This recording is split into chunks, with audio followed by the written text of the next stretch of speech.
Okay, mbokk yi déglu ak ñi nga xam ne neen déglu video bi after this because you know we are in the like a technology age bi nga xamante loo wax rek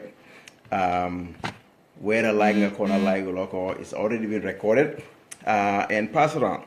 So I made a video on Sunday and video bi I knew you know it will be controversial because of this is something law how many it's been going on, but the video nobody could deglu video be and this is what it is. Let's be real here and let's be very, very careful in how we go about this. What we need to understand is that there are and you know nobody can stand here any Gambian we do not have a tribalism issue in the Gambia. Nobody can say that. Well, maybe you did not notice it. Maybe you don't know about it.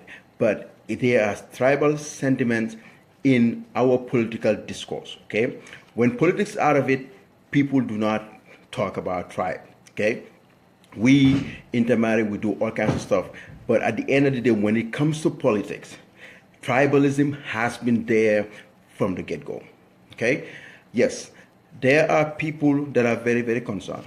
Okay, even when we were fighting the Ajami, you know, I got people that would tell me, yes, you're working so hard, you guys are working so hard trying to make this happen, but wait and see what's going to happen after, you know, Yajami is gone. But I always tell them, you know what, I do not care what happens after Yajami is gone. As long as, you know, he's gone, I'm fine. But now people are getting worried. I was watching, somebody sent me a list of all the appointments, the managing directors, and everybody in the. I did not take the list seriously because it's from Freedom newspaper. But I was listening and they said, you know what, look at this list and tell me if this is representative of the Gambian population. All these managing director, ports, customers, everything. So they sent me that list that all of them, pretty much all the managing directors are all, you know, they have a Mandinka last name. It doesn't mean that they are Mandinka, but they have a Mandinka last name. So that's the thing. People are talking about this whether we like it or not. It's below the surface. So we need to address this. And who is to address this? Not me. I'm going to provoke the conversation for the ones that need to address this to come up and address it. We all know our political leaders, our president, and our political leaders should address this issue. They should be the ones that come out and explain to us how they made their appointments. Okay? Was it based on application or what they based it on? But we know that the appointments are not representative of the Gambian population. That is a fact. We cannot go back and say it's not true. I made a video a month ago, and I told the Wolof that, you know what, Lingem Bugata for Yomba, you cannot sit at home and tell me you will not participate in politics, and then when it is time for political appointments, you want to be appointed. You want them to just come to your house, you be sa kër nok la ne la kay ñu yora place nga tok fini. Dafa yomba trop. Su fekkee da ngeen bëgg tok seen kër ngeen lekk seen ceeb. Dégg nga. Léegi su political appointment amee ne leen teg bu leen si am dara pour leen a wine. I said that, I made a video, and you know what? Who are sharing those videos? The same people that are sharing the video from yesterday. It's the same people. Yes, bobu neexon na len, bi naxar na len, they will share. Fine. Bañu mako share video bi, that's why I put it out there. In the first place, bu mako on the video bi, I was just joking, but I am now being serious. This video is being serious. We have a tribalism issue, and we see it. Okay, all over Facebook you can see it. You go to a post being a Hamentini, it's like when we mention anybody that is not named Usainu Dabo, we see the insults how they come, and you see you can go in there and look at it. You know we have a problem here because just more there are no Halifa Tepinuko saga you know. Just more coffee. So if you sit down, guy, you talk like we been going this saga Halifa. They go accuse all kinds of accusation, I'm not looking motivate. And this needs to stop. And who is supposed to address it is the political leaders. Nyum Usainu Dabo, nyum OJ, nyum Halifa Yip, they need to address this. Even Barrow needs to address this. That's not my job to do. I'm not a political appointee. I am not voted by the people. I am expressing my views. And it's my Facebook. If you don't want to hear it, fine. You got an option. I have been deleted before. I have been blocked before. It is okay. You have a choice. But at the end of the day, we cannot sit here and ignore the fact that people are grumbling and they are concerned that this new government should have been a representative of our people, our population. Munulo am a country, Munulo am a nation whereby 40% is just Mandinka, then the talk, the whole the government, all the living, all the permanent secretary, they said all of you they were 16%. At least I'm being a nyar filisa, I'm being a nyar full of feeling. That is just the way they represented the people. This is not Obama when he wanted to be president. Therefore, address tribalism head on. Therefore, new to the American people, more than yes, it's a fact. There is tribalism. Yes, man misa feel nako. Yes, mo address go head on. Mumuna continue more than is here, but we have a long way to go. But the reality, moine, American society is not static. Munge progress, why it's progressing at a slow pace. Lawyer Usainu Dabo should do exactly that. My father should do exactly that. Come out and tell them, yes, it is in there. It is there. But you know what? Nyunsun society is progressing. We have a long way to go, but we will get there, inshallah. Pepper ngeen won sen nit ñi ne, you know what, please stop it. Man képp ko xam ne bu ma support bu mu nekk di engage in tribal politics because man endorse ma ko. They should do that. But they got one develop maybe I'm missing something. But I haven't seen them done anything like that. Election 2011, my father stood on UDP platform, mune badi ya fasalong. Mune bari ya fasa lan lay bari ya fasa min mune suma mboka bi lay dimale dama sotle. What does that mean to you? I know people nga xamne dañ bari dem vote just because of my father said that. Mu nge wone ne mom dafa support Dabo bari ya fasa ban fa bari yalla ida bokala des nepotism su nekute mboka lan la moy lan tribalism. So nañ leen address lii nii nan leaders yi ñu address lii nii ñu wasin surrogate yi ne leen look sort it up bàyyi leen tribal lines yi ñu dem ñu mun a dem kanam as people. Man képp ku ma xam, you can accuse me all you want because you don't even know me. Gis nga ñu ñëw suma post with the comment, I've never seen those people. Ñaata videos I make in the past, have they ever even showed up to those videos? I made a video 2 days ago, the raise funds for a Gambian brother. They didn't even come close to that post. Because you know what?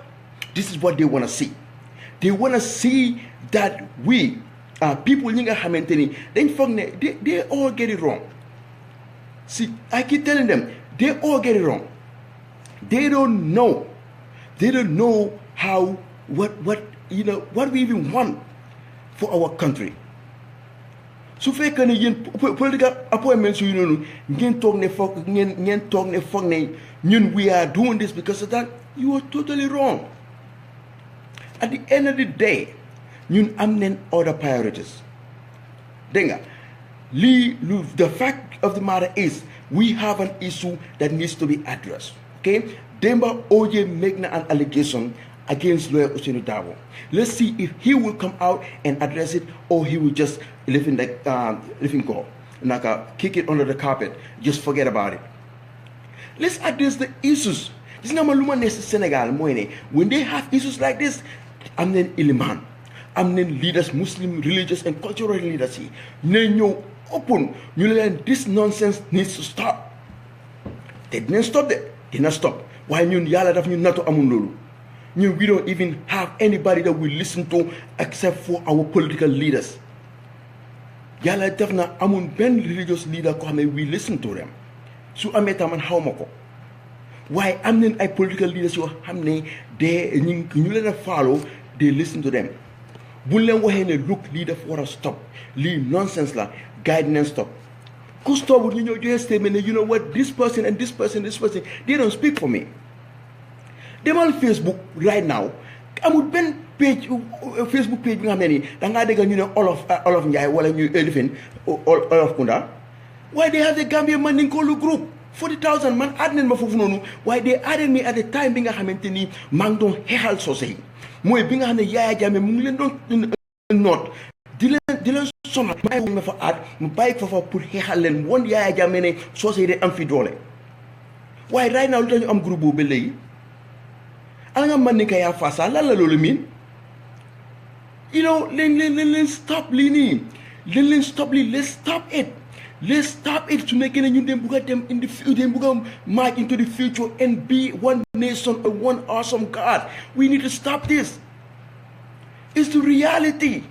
Gis nga man ku ma xam dina la xam ne video boobu everything I was saying in the video yes I play a lot I joke a lot sometimes and this is not a joking matter I just realized that okay but nobody will accuse me of tribalism nobody. Képp ku ma xam ku ma accuse ñu ñëw fa wéy di comment I've never seen those people. Where were they the whole time when I was doing this? The people who put my hands in the mud did them sacrifice di ñaaka nelaw def everything. Where were they? They will not saw.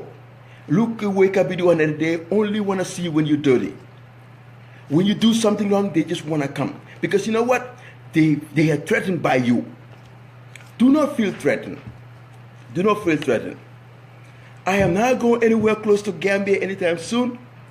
And then if you think that I am doing this to get recognition or to go over there and work, you are mistaken. Yes, I have kids in America. I have 4 kids in America. I keep telling you guys, there's no position in the Gambia that can pay my child support. My kids live here. I have to pay child support. I'm that responsible. I'm not going to go to Gambia and leave my kids here with their mom to just struggle with kids. No. So I am here. I'm stuck in America. But I will speak up. And nobody can stop me from speaking up. And I will just make one more point. I was listening to Coach Patch. I was just about to make this video. And I realized that Coach was making a video. And he said exactly what I was going to say when I come on this video. And I want to remind all those that are saying that we should, then what a better, then what a definitely. I'm reminding even UDP, now, even though you guys think that you are the biggest political party, there were other parties that were destroyed because they used tribalism. The reason why you guys struggle against Yaya Jammeh for so long is because of voter apathy. A lot of people decided not to vote because you know what? They think they associate UDP with tribalism. I'm going to tell you this. How many people, when I was trying to bring out the votes, people would inbox me and say, I'm not going to vote. I'm not going to vote for Jammeh, but I'm not going to vote for UDP. So, UDP, this is your choice. This is your opportunity to control the people that speak on your behalf. See, if I was a surrogate for UDA for PDIS, I will avoid anything controversial. You see them share. Li nga xamne ni is controversial ñu ko jël diko share, diko jëm diko jël diko tassare, diko share sen Facebook page. You cannot speak for a party. Nit ñepp ra ñël rek they speak for a party, but pare ngay involved in other stuff you nga defa is controversy to your party. It reflects on your party. So unless you can control these people out there claiming to be speaking on behalf of UDP, then you cannot claim that it's not a tribalist party, because they share tribal sentiments every day. That's what they do. So control the same people. I'm one spokesperson, somebody that's going to speak for the party all the time, and everybody else should be on the side. Boom, speak. So then look, we do not speak. They do not speak for our party. They do not speak on our behalf. These are the people that speak for us. Then we can identify those that are just talking nonsense and the real surrogates or the real party officials and stuff. But we cannot be doing this, and that's a fact. So let's address this. Let's address this. Because lini dina no delay. Dina yahasun everything. This is destroying everything that we have. I will not accuse Ousainou Darboe of tribalism because I know Ousainou Darboe. I know people that know him. Do you accuse tribalism mock? Why pour ne? Mom lead a party being a Hamilton, you get engaged in this kind of tribalism. But I'm gonna hold him accountable for that. So mom, you need to address this issue. This needs to stop. This is what foot. Because you on the Facebook, yep, super been gone. Doma be Facebook, family member be Facebook. I'm sure they should, you know what? This is what's going on. We're talking about tribalism. Man must now enjoy a reference. Ousainou cannot be a tribalist because you know what? Mom jabaram isa. Da am na jabar bu nek sosé. Xam nga ko gulu ma tontu. Mune ma tribalism, mune yow bëggel nga jël diko bolé tribalism, bëggé amu tabu de nga amu tribalism amu dara. So su fekkee ne fofu nga ko géejé rek ne he's tribalist, mané ko no, mané ko I know the people he raised. So mune muge amu tribalism fofu la ko xolé. So people are looking at the party ñu ko reflect on Ousainou Darboe, which doesn't look good. Ousainou is a decent citizen, and I've been saying it, and I've been saying it over and over. I have been consistent with Ousainou. When it comes to him as an individual, I've never in my life more Ousainou as an individual. No. But as a political party, registered political party leader, dinaa ko wax how I feel. And that's just the way it is. Degala, dina suma wax dina naxari, dina am ñoo xamé du leen neex. Why if that's the case, if that's how they feel, nañ ko wax mu bàyyi politics. Why as long as mu ci political arena bi, dinañ ko criticize partem be ñu neex. Yes. Su la neexee nag, you don't have to listen to me. I'm not asking anybody to listen to me. Why if I feel a need to say something, I will say it. Xam nga lan moo may PPP doole? Based on what I read from Jawara's book, when there are certain people and these are people Wolof. Jamono bi nga xam ne Père Ndiaye mu ngi doon di stop PPP foofu noonu. They were Wolofs that decided to cross carpet from Père Ndiaye them PPP. And they helped change the game. And these are youth leaders. You mel ni Paburang John. Those people are those that went from UP, you cross carpet to PPP, we change the landscape. My dad left UP, then PPP. There are other people, all of Ninga Hamidin, UP, then PPP. That's how they were able to defeat. When you neutralize UP, the UP amateur, because people decided to cross carpet. Te konung ko he nula ame because of Jawara dafa ñew mu isi party bo xamne mu avoid all tribalism, mu avoid tribalism, but avoid anything to do with religion. That's how they were successful. So if UDP wants to be a vibrant political party into the future, now and in the future, they should refrain from any kind of tribalism, but control situation. You know what? This is not a political a tribalist party. This is a political party, a real political party with ideologies. We are going to sell our ideology to people, but not the fact that we are the largest political party. Largest political party in the Gambia. Yes. And that's true. You are the largest political party. But you know what? What difference does UDP have with GDC or any other party? What difference does UDP and PPP? Well, who knows? Can no one like UDP neko learn more the difference between two parties? They won't even tell you, because you know what? There's no ideology behind their following the party. They just follow the party because of what? Because they because of Hussein Molane or because they're tribalists. You know what? Dina respect nit ki su fekkee ne you know what da nga ne Ousseynou daf ma neex rek te yàlla tax ma votal ko man I voted UDP in 1996 suma family vote UDP they were UDP dañoo dem di campaign saf ci sab so I have nothing against UDP but I got something against those people speaking on their behalf out here in the diaspora and they need to restrain them. You guys need to restrain them. Teaching and you know what? If they entertain this tribal talk, dafa continue.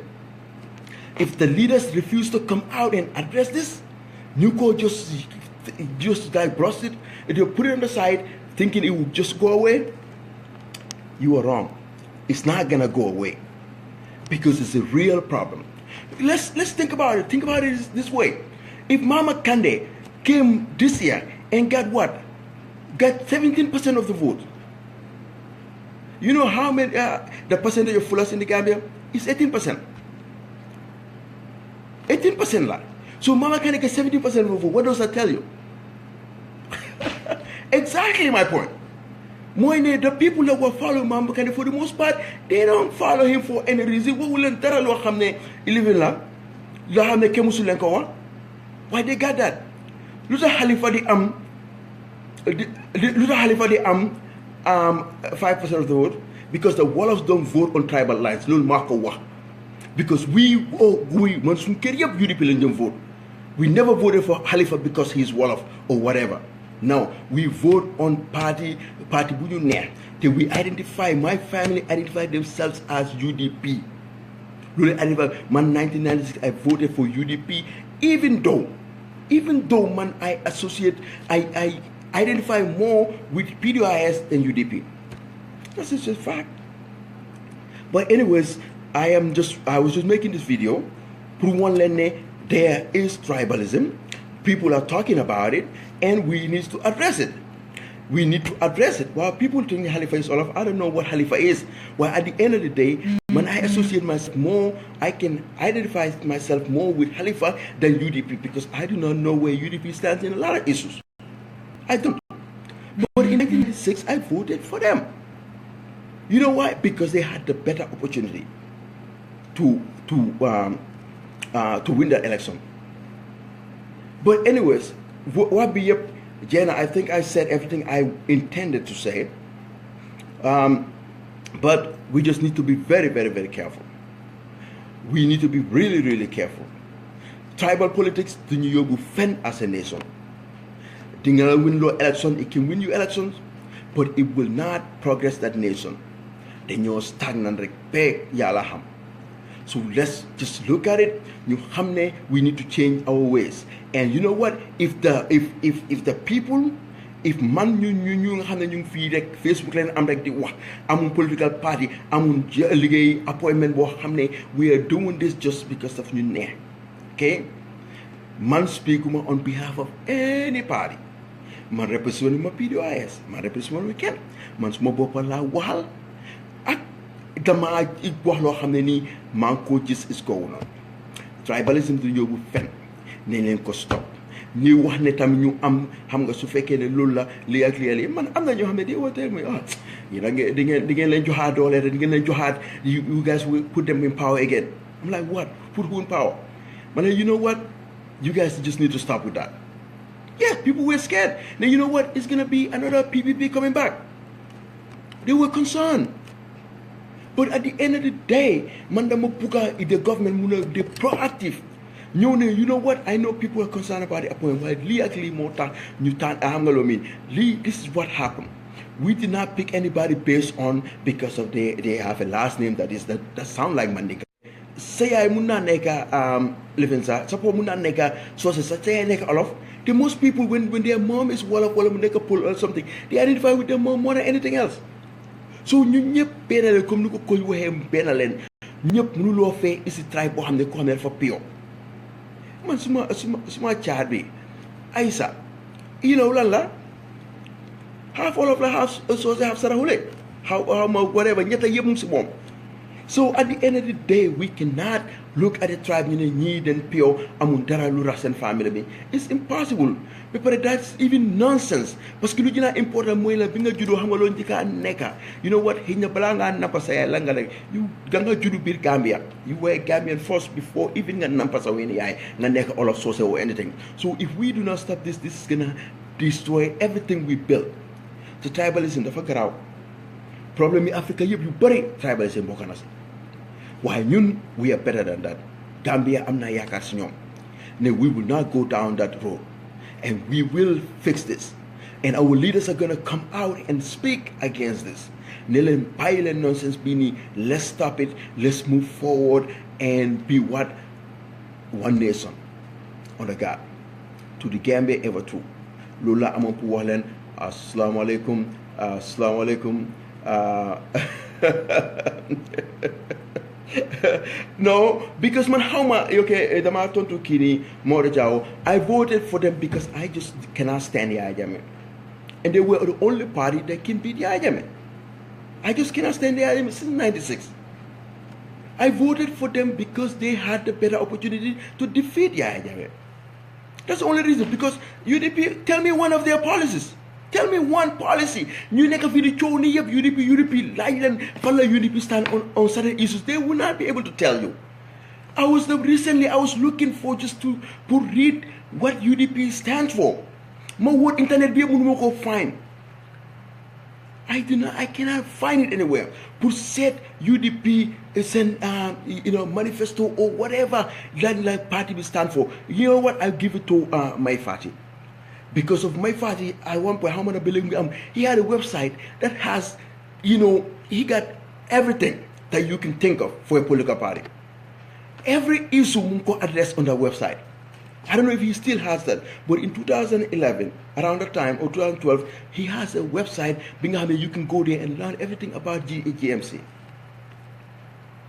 So, then be proactive. Why I'm not going to address this anymore. Let the leaders address this. You can go ahead and form conclusions about me. Yes, you can form conclusions about me. Yes, when I've been here for a while. Doing this for a while. Kepakui Setan, Motanyubari was they called me, they were disappointed. No, this is not you. This is not you. They were disappointed because I have been consistent with my message. But I wanted this to be on the forefront. I want us to talk about tribalism now and get it over with before it's too late. Yes, if Obama has to address racism in America when he was running for office, Lawyer Dabo, all them guys, Halifa, and every one of them should address this issue. It's the main issue right now that we need to tackle in order to move forward. Thank you very much for watching this video. I thank you. Let's do it. When Jalibakari says, "So Salaso," we are all one people. That's it. Can get if we can. Yes. Assalamu alaikum.